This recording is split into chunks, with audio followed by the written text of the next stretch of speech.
Vamos ao vivo trazendo o ministro Barroso, que nesse momento ele participa da última sessão do comando do Tribunal Superior Eleitoral. Está fazendo um balanço a respeito da sua gestão à frente do tribunal. Veja só. Para a proteção de mesários, servidores e eleitores. Tudo sem qualquer custo para o Tesouro.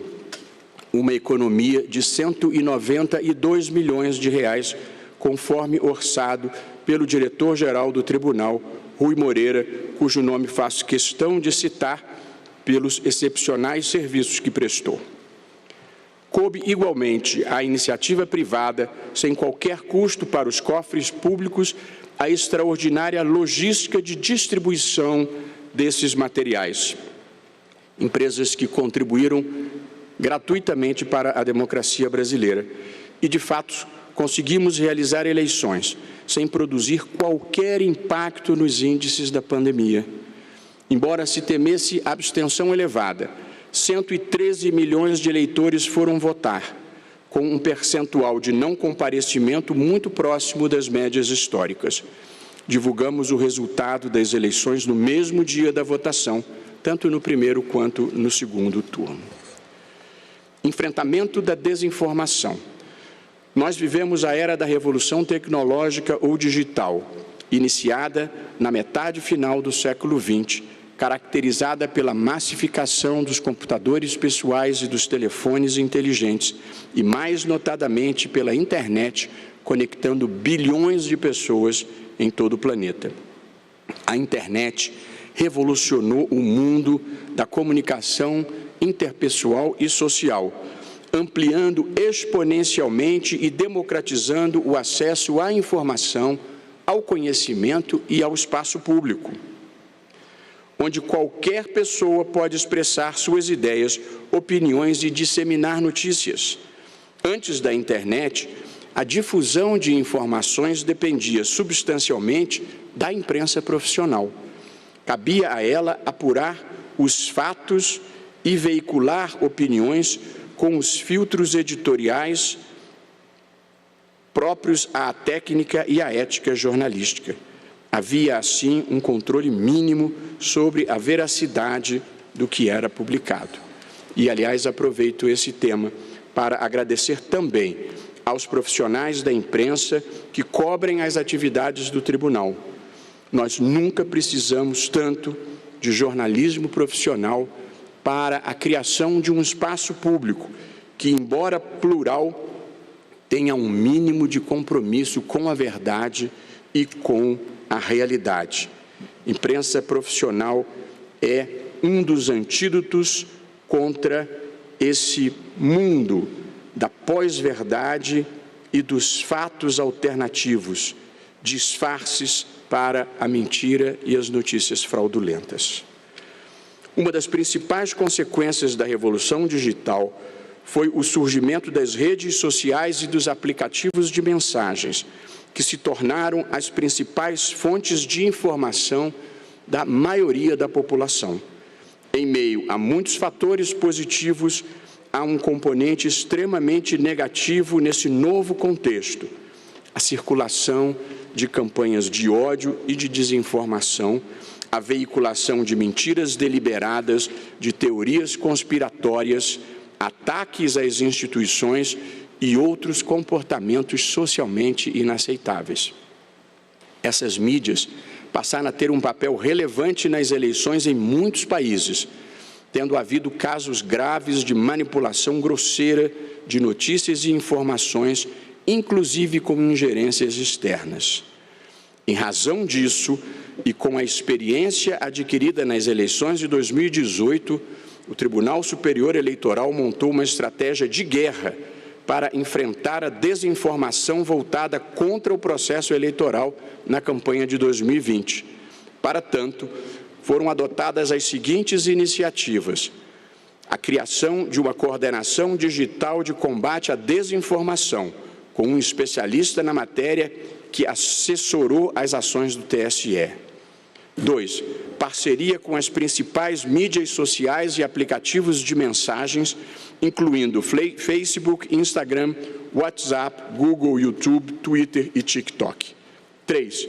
Parceria com as principais agências de checagem de notícias para a verificação da veracidade de determinadas matérias. 4. Reativação de uma página no site da Justiça Eleitoral denominada Fato ou Boato, na qual se restabelecia a verdade dos fatos. A página já havia sido criada na gestão da ministra Rosa Weber. 5. Celebração de acordo com todas as empresas de telefonia, provedoras de internet, para que o acesso à página Fato ou Boato do TSE não fosse debitado do pacote de dados do usuário. E por isso tivemos muitos milhões de acessos. 6. Acordo com as plataformas para dar visibilidade aos links de restabelecimento da verdade. 7. Campanha de educação midiática sobre fake news, estrelada sem custos pelo biólogo e youtuber Átila Yamarino, na televisão e nas redes sociais.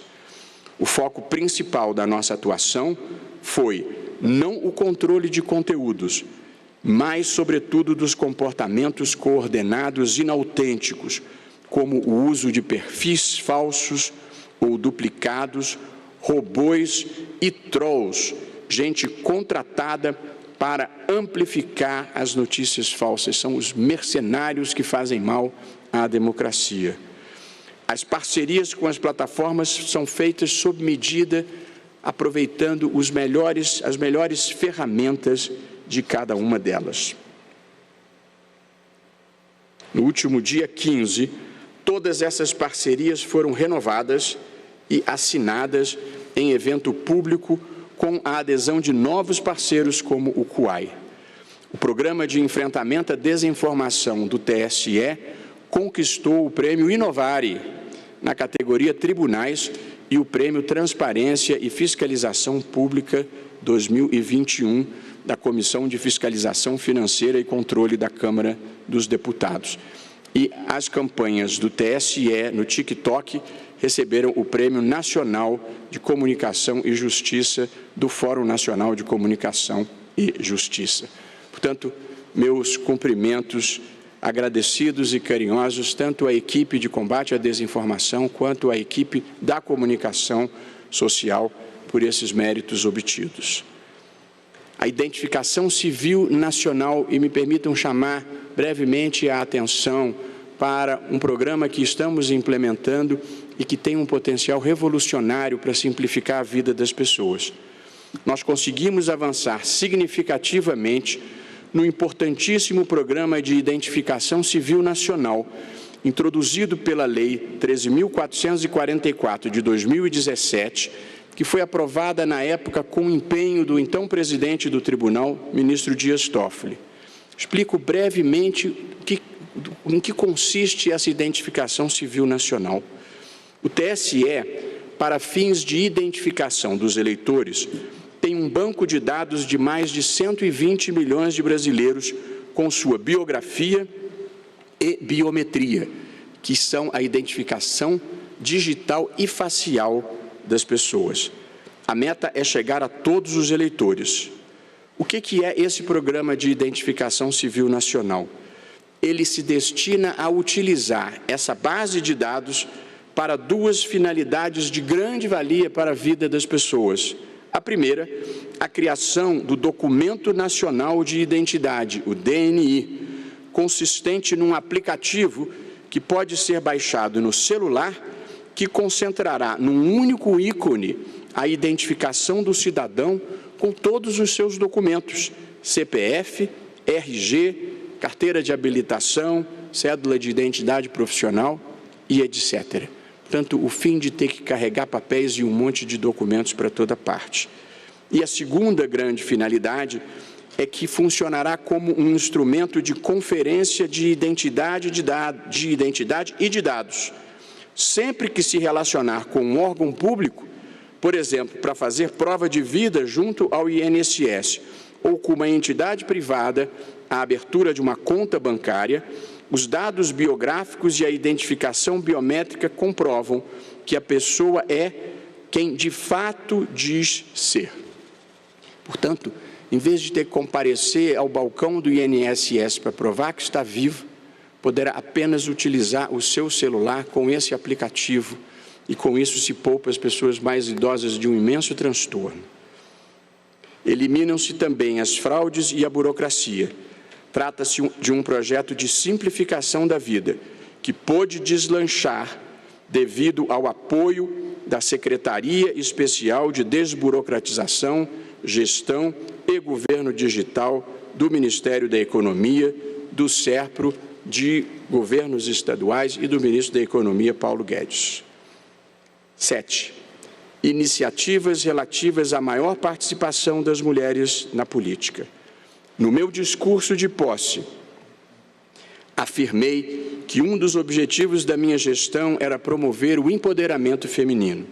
Disse na época o que reproduzo a seguir, aspas, um dos objetivos da nossa gestão é atrair mais mulheres para a política e para pontos chaves da vida nacional.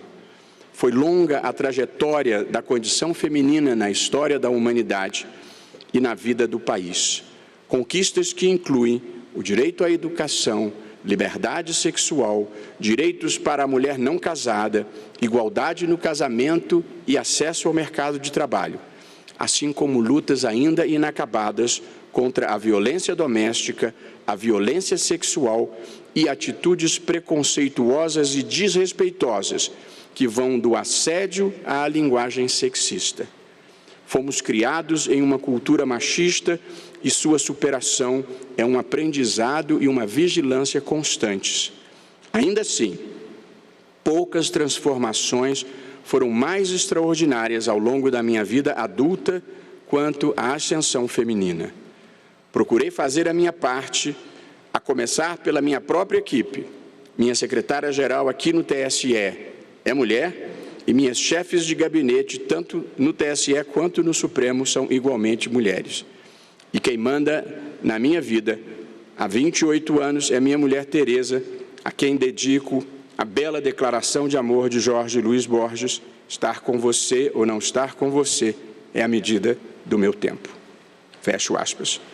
Com o propósito de empoderamento feminino, tivemos, a atuação intensa da comissão conhecida como TSE Mulheres, que patrocinou um conjunto amplo de atividades, inclusive lives, das quais participei com personalidades femininas importantes do Brasil para debater temas ligados à igualdade, violência, liderança e gênero, e cito todos os nomes dos participantes que não vou declinar aqui para não tomar um tempo além do razoável. Fizemos 2 campanhas pela televisão e pelas redes sociais, estreladas graciosamente pela atriz Camila Pitanga. Por mais mulheres na política, o slogan era "A gente pode, o Brasil precisa", e fizemos um grande seminário intitulado Mais Mulheres na Política Sem Violência de Gênero, reunindo mulheres brancas, negras, indígenas e transexuais. 4. Mediamos a homologação de um importantíssimo acordo entre o MDB e o Ministério Público Eleitoral, no qual se previu que no mínimo 30% dos cargos diretivos no Diretório Nacional e nos diretórios estaduais sejam ocupados por mulheres, uma iniciativa pioneira e consensual. 5. Realizamos o Fórum Nacional de Mulheres de Instâncias de Partidos Políticos, para discutir pautas de interesse da participação feminina, que reuniu mulheres de praticamente todos os partidos políticos existentes. 6. Pela primeira vez na história, elaborou-se uma lista tríplice para a vaga de ministro do Tribunal Superior Eleitoral, composta apenas por mulheres. As advogadas Marilda Silveira, Ângela Baeta e Maria Cláudia Buchianeri Pinheiro, tendo esta última sido escolhida pelo presidente da República. E, por justiça, registro que a ministra Maria Cláudia tem sido dedicada parceira em todas as iniciativas para as quais foi solicitada a sua participação. 7. Lives e interlocução com a sociedade. Outra marca que procurei imprimir à gestão foi a interlocução com a sociedade. Para tanto, participei de diálogos com diferentes figuras representativas em áreas diversas: cultura, jornalismo, política e literatura. Essas lives foram transmitidas pelo YouTube e demais redes sociais do TSE, com milhares de acessos, veiculando conversas que mantive com Jô Soares, Fernando Henrique Cardoso, Lília Schwartz, Taki Cordais, Itamar Vieira Júnior, Zuenir Ventura, Nelson Mota e Mia Couto, entre outros. A vida também precisa ser lúdica e divertida. Ademais, a série Diálogos Democráticos promoveu debates virtuais com figuras públicas sobre os temas mais relevantes para as eleições de 2020. Fiz questão de mediar pessoalmente todos os encontros, que buscaram fomentar reflexões fundamentais junto ao eleitorado sobre os desafios que ainda precisam ser vencidos pela democracia brasileira.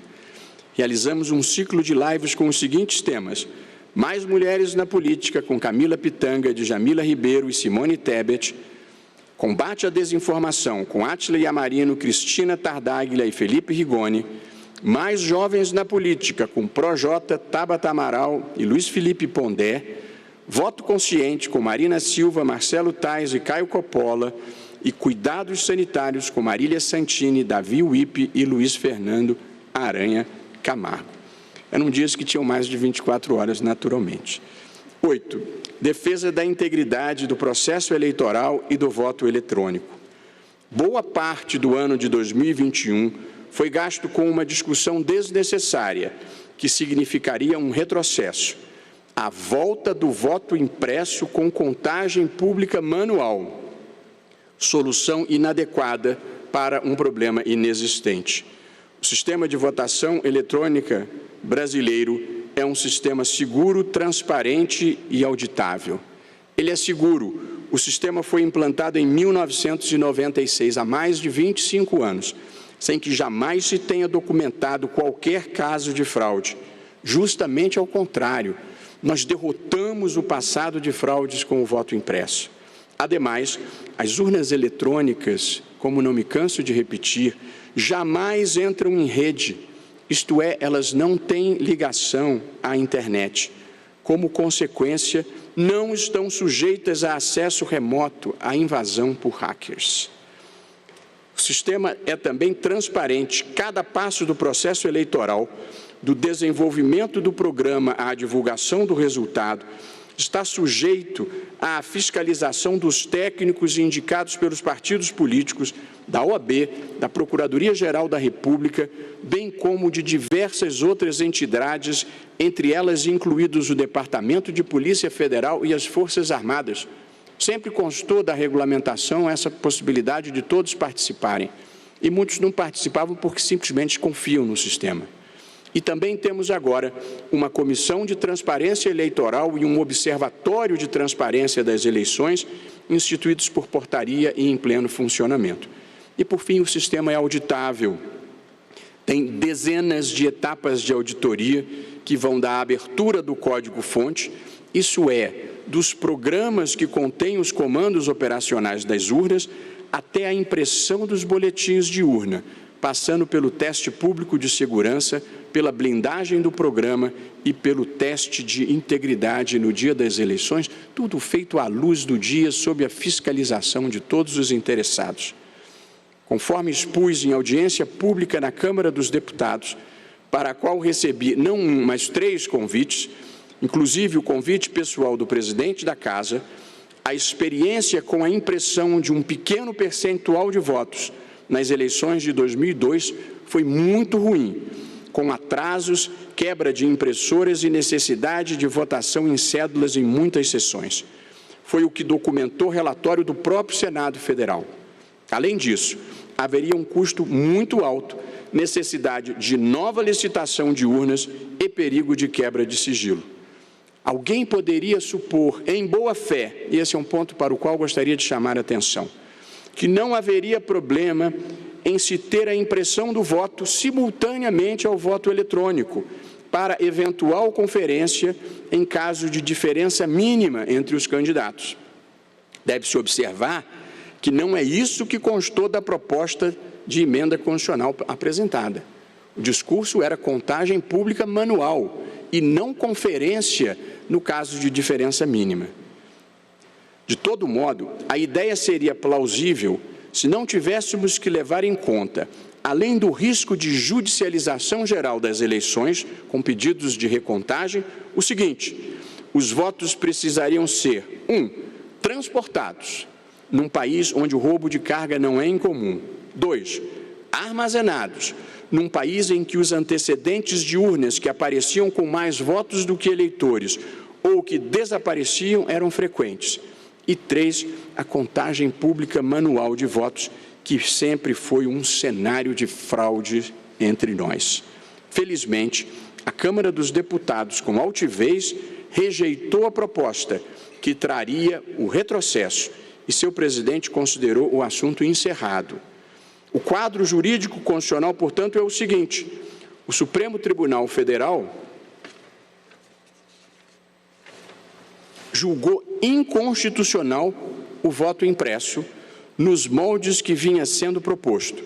A Câmara dos Deputados rejeitou a sua introdução.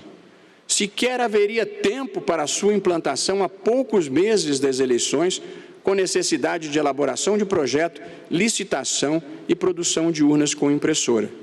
Nesse cenário, portanto, a rediscussão requentada do assunto só tem por finalidade tumultuar o processo eleitoral. Sempre relembrando que nos Estados Unidos existe voto impresso e o candidato derrotado não apenas jamais reconheceu a derrota, como até hoje sustenta a tese de que houve fraude e a eleição foi roubada.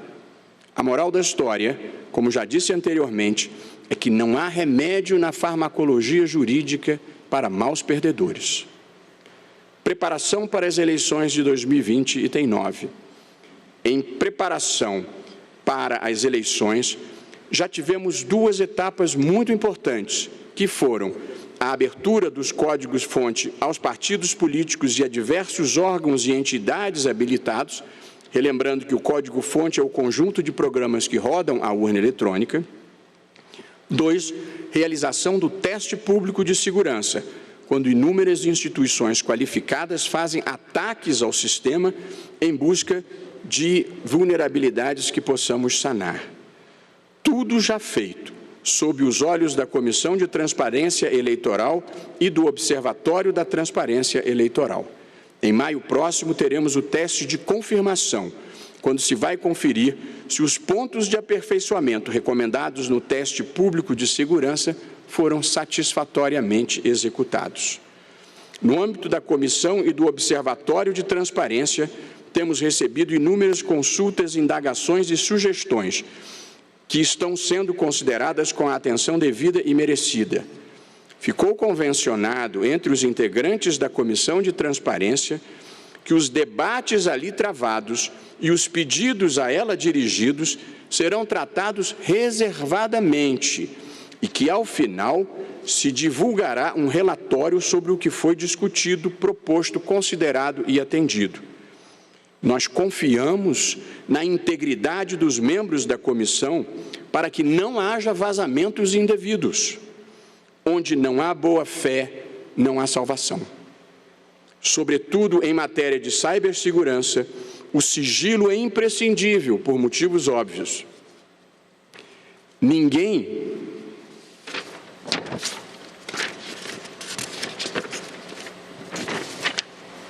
fornece informações que possam facilitar ataques, invasões e outros comportamentos delituosos. Tudo aqui é transparente, mas sem ingenuidades. Não sem algum sobressalto, conseguimos renovar o nosso parque de urnas eletrônicas, adquirindo 225 mil novas unidades, sempre as atualizando com o estado da arte e da tecnologia. As dificuldades que já relatei aqui na abertura do ano judiciário se deveram à escassez mundial de componentes eletrônicos, os chamados semicondutores. E nós precisamos fazer um esforço de diplomacia a partir do Tribunal Superior Eleitoral para a obtenção desses equipamentos. Preciso dizer que foram meses de tensão, felizmente com um final feliz.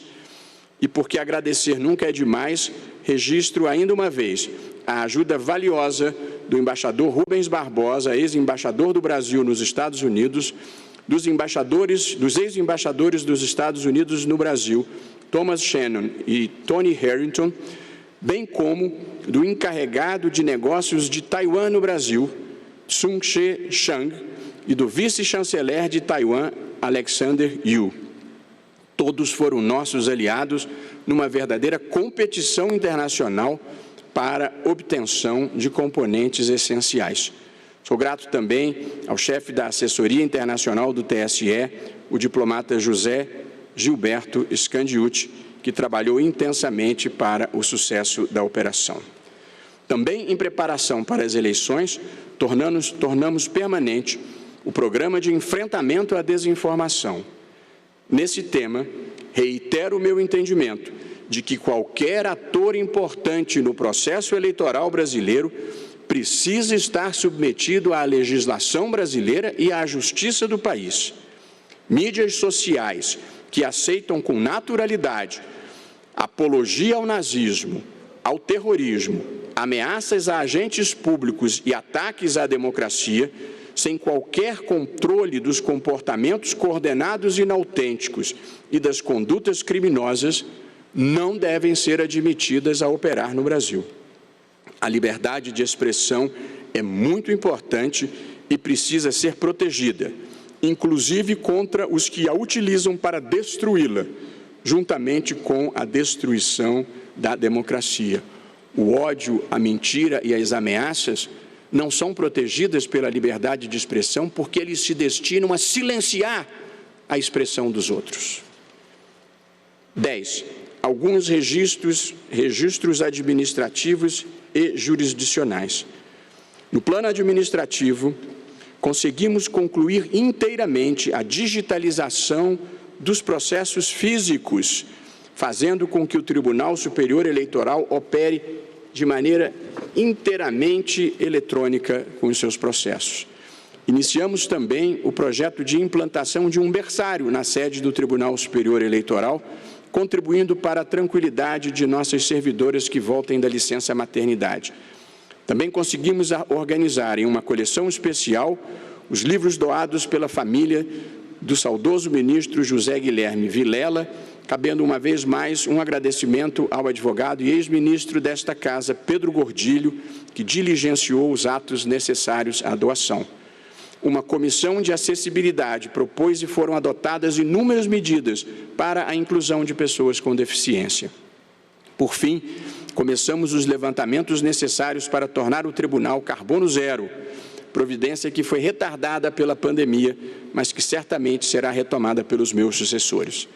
Ainda no plano administrativo, registro a elaboração de dezenas de resoluções, disciplinando diferentes aspectos do processo eleitoral. Uma das últimas delas, produzida em tempo recorde, foi a regulamentação das federações, após intensa interlocução com todos os partidos políticos interessados. Pela dedicação e qualidade com que cuidou da minuta desses atos normativos, sou especialmente grato à minha assessora, Roberta Gresta. No plano judicial, gostaria de destacar, acima de tudo, a decisão que visa a ampliar a participação das pessoas negras na vida pública do país. O Tribunal decidiu que a distribuição dos recursos do fundo eleitoral e do tempo de propaganda eleitoral gratuita no rádio e na televisão deve ser proporcional ao total de candidatos negros que o partido apresentar para a disputa eleitoral. Em outra decisão importante, o Tribunal reconheceu que a prática da denominada rachadinha configura ato doloso de improbidade administrativa que importa lesão ao patrimônio público e enriquecimento ilícito e enseja o indeferimento do registro de candidatura. Infelizmente, trata-se de prática corrupta recorrente, em que recursos são desviados dos cofres públicos para benefício particular. O Tribunal considerou também que a acusação falsa formulada por candidato e disseminada em redes sociais no dia das eleições, de que as urnas estavam fraudadas, configura abuso de poder político e uso indevido de meio de comunicação, ensejando a cassação de mandato. Parte da estratégia mundial de ataque à democracia é procurar minar a credibilidade do processo eleitoral, abrindo caminho para a quebra da institucionalidade. Acusar inverazmente a ocorrência de fraude nas urnas é prática grave e inaceitável por todos os títulos. Cabe aqui relembrar a frase citada por Madeleine Albright em seu livro Fascismo, um alerta. Aspas, uma mentira não é o outro lado da história. Uma mentira é só uma mentira. Fecho aspas. Por fim, foi decidido que, inexistindo lei específica que disponha sobre o teto de gastos de campanha para as eleições de 2022, o próprio tribunal poderá fixá-lo mediante ato regulamentar. Melhor que o Congresso atuasse, mas naturalmente não pode haver eleições sem limite de gastos. 11. Alguns avanços importantes que ainda precisam ser feitos. A vida é sempre uma obra inacabada. Nunca se consegue realizar tudo o que se deseja. Há sempre tarefas a concluir. A gente só termina tudo quando morre. E como eu ainda pretendo continuar nesse mundo por mais um tempo, e viver é uma coisa maravilhosa. Eu vivo com a alegria de um adolescente, mas com a seriedade de quem sabe que a história não é o que acontece, a história é o que a gente faz. Ainda há muitos desafios pela frente e menciono algumas coisas a fazer. As dificuldades trazidas pela pandemia e, sobretudo, a dispersão de energia trazida pela resistência ao retrocesso do voto impresso nos desviaram de algumas pautas importantes que precisam ser enfrentadas. Destaco algumas delas. 1. O sistema eleitoral na eleição para a Câmara dos Deputados, voto proporcional em lista aberta, é caro, tem baixa representatividade e dificulta a governabilidade. É preciso reabrir essa discussão. O TSE defende o sistema distrital misto, não sendo o caso de se detalhar o tema aqui. 2. É imperativo que haja, no mínimo, 30% e, em breve, paridade de mulheres nos órgãos dirigentes partidários, não apenas por uma questão de justiça de gênero, como pelo fato de que virtudes femininas agregam valor à vida pública. No mesmo pacote deve ser incluído o debate sobre reserva de um percentual de assentos no Congresso para mulheres. Nessa matéria, nós estamos atrasados e com pressa, com uma média de 15% apenas de mulheres no Congresso, que é abaixo da média dos países muçulmanos e abaixo da média da América Latina. E 3, é preciso haver critérios objetivos mínimos na distribuição do fundo eleitoral, a serem fixados em lei, para reduzir a discricionariedade de caciques partidários e fomentar a renovação política. Se não resolvermos esses e outros problemas, eles continuarão a assombrar-nos. Enfim, conseguimos muitas coisas, mas não tudo o que desejávamos. Em tema de avanço civilizatório, a gente nunca deve se contentar em ambicionar pouco. Na frase inspirada, atribuída a Michelangelo, o maior perigo para a maioria de nós não é que o alvo seja muito alto e não se consiga alcançá-lo, é que ele seja muito baixo e a gente consiga. 12. Resistência democrática e defesa das instituições. Nos últimos tempos, a democracia e as instituições brasileiras passaram por ameaças das quais acreditávamos já haver nos livrado. Não foram apenas exaltações verbais à ditadura e à tortura, mas ações concretas e preocupantes, que incluíram comparecimento à manifestação na porta do comando do Exército, na qual se pedia a volta da ditadura militar e o fechamento do Congresso Nacional e do Supremo Tribunal Federal. 2. Desfile de tanques de guerra na Praça dos Três Poderes, com claros propósitos intimidatórios. 3. Ordem para que caças sobrevoassem a Praça dos Três Poderes com a finalidade de quebrar as vidraças do Supremo Tribunal Federal em ameaça a seus integrantes, como revelado pelo ex-ministro da Justiça e Segurança Pública, Raul Jungmann. 4. Comparecimento à manifestação de 7 de setembro, com ofensas a ministros do Supremo Tribunal Federal e ameaças de não mais cumprir decisões judiciais. 5. Pedido de impeachment de ministro do Supremo Tribunal Federal em razão de decisões judiciais que desagradavam. 6. Ameaça de não renovação de concessão de emissora que faz jornalismo independente. 7. Agressões verbais a jornalistas e órgãos de imprensa, entre outras. Num mundo que assiste preocupado à ascensão do populismo extremista e autoritário, reiscendendo a fascismo, a preservação da democracia e o respeito às instituições passaram a ser ativos valiosos, indispensáveis para quem queira ser um ator global relevante. Não é de surpreender que dirigentes brasileiros não sejam hoje bem-vindos em nenhum país democrático e desenvolvido do mundo, e nos eventos multilaterais vagam pelos corredores e calçadas sem serem recebidos, acumulando recusas em pedidos de reuniões bilaterais. Como já disse anteriormente, a marca Brasil vive um momento de deprimente desvalorização mundial. Passamos de um país querido e admirado internacionalmente a um país olhado com desconfiança e desprezo. Aqui no Superior Eleitoral, procuramos fazer a nossa parte na resistência aos ataques à democracia.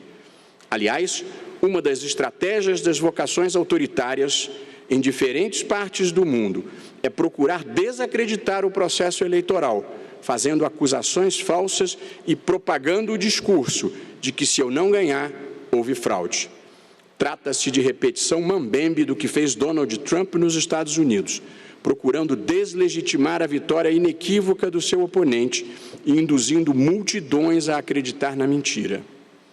Em reação às estratégias antidemocráticas, o TSE, para além dos pronunciamentos incisivos de do seu presidente e outros ministros, tomou uma série de medidas concretas que incluíram: 1. Instauração de procedimento administrativo exigindo a apresentação das provas de fraudes alegadas pelo presidente da República. Desnecessário enfatizar que as provas não foram apresentadas porque simplesmente não existem. 2. Notícia-crime contra o presidente da República por reiterada divulgação de notícias fraudulentas que se encontram em apuração em inquérito que tramita no Supremo Tribunal Federal. 3. Notícia-crime contra o presidente da República por vazamento de informações sigilosas constante de inquérito igualmente sigiloso da Polícia Federal, fornecendo dessa forma dados da arquitetura interna da tecnologia da informação do TSE e facilitando o ataque por hackers e milícias digitais. 4. Desmonetização de sites que difundiam campanhas de desinformação, como tal entendidas a divulgação de mentiras deliberadas como estratégia de desestabilização da democracia. Foi necessário um acórdão do Tribunal de Contas da União para proibir que verbas públicas fossem destinadas a sites que incentivavam atos antidemocráticos. A esse propósito, o inquérito conduzido pela Polícia Federal, em que se investigam organizações criminosas de divulgação de notícias falsas, com calúnias, difamações e violações de sigilo funcional, chegou às seguintes estarrecedoras conclusões, aspas. Em período compreendido entre 2018 e a presente data, em Brasília e em outros locais, pessoas identificadas nos inquéritos tais e tais se uniram de forma estruturalmente ordenada com unidade de desígnios e divisão de tarefas, produção, difusão e financiamento, com o objetivo de obter vantagens financeiras e ou político-partidárias por meio da produção e divulgação de informações em meios de comunicação, redes sociais ou canais de comunicação, de notícias fraudulentas, falsas comunicações de crimes, violação de sigilo funcional, ameaças e crimes contra a honra, calúnia, difamação e injúria, lesando ou expondo a perigo de lesão o Estado democrático de direito e a independência e a harmonia entre os poderes, ocultando ou dissimulando a natureza, origem, movimentação ou propriedade de valores decorrentes da atividade criminosa. Continua o relatório da Polícia Federal. Identifica-se a atuação de uma estrutura que opera especialmente por meio de um autodenominado Gabinete do Ódio, um grupo que produz conteúdos e ou postagens em redes sociais atacando pessoas previamente eleitas pelos integrantes da organização, difundindo-as por múltiplos canais de comunicação em atuação consistente no amplo emprego de vários canais da rede mundial de computadores, especialmente as redes sociais. E conclui o relatório. Observa-se também que, além de promover ataque aos veículos tradicionais de informação, jornais, rádio e TV, e de estimular a polarização e o acirramento do debate, a organização utiliza essa estrutura para atacar de forma anônima diversas pessoas, antagonistas políticos, ministros do Supremo, integrantes do próprio governo, dissidentes e etc. Tudo com o objetivo de pavimentar o caminho para alcance dos objetivos traçados, ganhos ideológicos, político-partidários e financeiros. Fecho aspas. Este é o Brasil de hoje, na descrição não de um líder de oposição, mas da Polícia Federal, em relatório elaborado por delegada corajosa e independente. Vivemos um momento triste em que se misturam o ódio, a mentira, as teorias conspiratórias, o anticientificismo, as limitações cognitivas e a baixa civilidade. Encerramento. Gostaria de terminar com uma passagem que se atribui a Ernest Hemingway, embora eu não tenha conseguido encontrar a fonte para confirmar a autenticidade.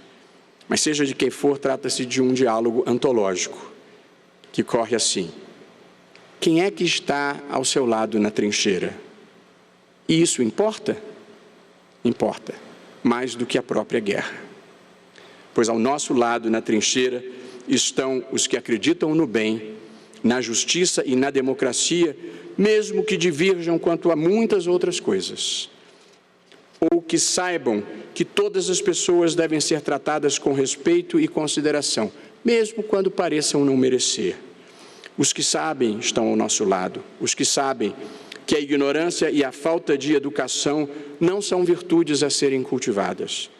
Os que acreditam que a igualdade das mulheres, o enfrentamento do racismo estrutural, o respeito aos integrantes dos grupos LGBT e mais, a proteção do meio ambiente e das comunidades indígenas, o acolhimento das pessoas com deficiência em meio a outras, não são causas progressistas. Estas são, na verdade, as causas da humanidade. Entrego, na próxima terça-feira, a direção do Tribunal Superior Eleitoral às mãos honradas do ministro Luiz Edson Fachin, meu amigo de toda a vida, uma das melhores pessoas com quem cruzei ao longo do caminho. Na vice-presidência estará o ministro Alexandre de Moraes, um juiz de excepcional qualidade e um administrador que passou com sucesso por diferentes cargos públicos estaduais e federais. E, embora deixe meu coração aqui, vou para casa tranquilo e em paz. A nossa casa, que foi construída na rocha, está bem guardada. Ventos do mal, antidemocráticos e destrutivos, não são capazes de derrubá-la. Faço um agradecimento final a 3 pessoas. A professora Aline Osório, secretária-geral do TSE, abandonou posição de grande proveito material na iniciativa privada para servir a mim, à Justiça Eleitoral e ao país. O juiz federal Sandro Nunes Vieira cumpriu com excepcional dedicação e êxito as tarefas que a ele deleguei, vivendo numa ponte aérea entre Brasília e Santa Catarina. E a servidora Leila Mascarenhas, minha chefe de gabinete, que organizou tudo, sempre com esmero, competência e irradiante simpatia. Concluo. Em tempos difíceis da vida brasileira, reitero aqui minha convicção mais profunda.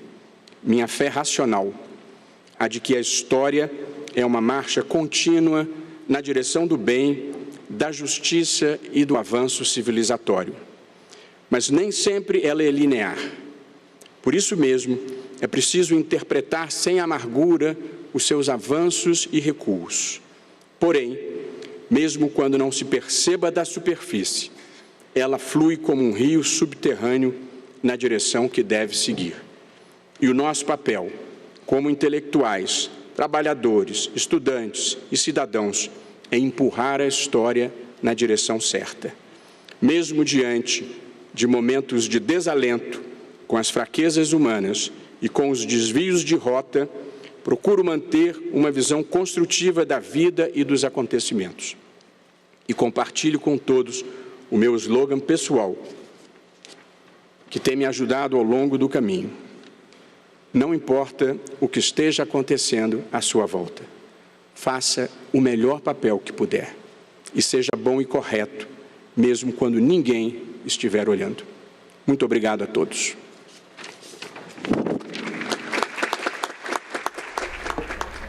Meio-dia, a gente acabou de ouvir as palavras do presidente do Tribunal Superior Eleitoral no seu último discurso, no último dia no comando do Tribunal Superior Eleitoral. O presidente Luiz Roberto Barroso fez um discurso bastante duro em relação aos ataques democráticos, em relação também à segurança das urnas eletrônicas, enalteceu e falou sobre a importância de um papel maior das mulheres em cargos públicos na democracia e também, claro, fez um balanço das eleições de 2018 para agora 2020, falando ali da evolução.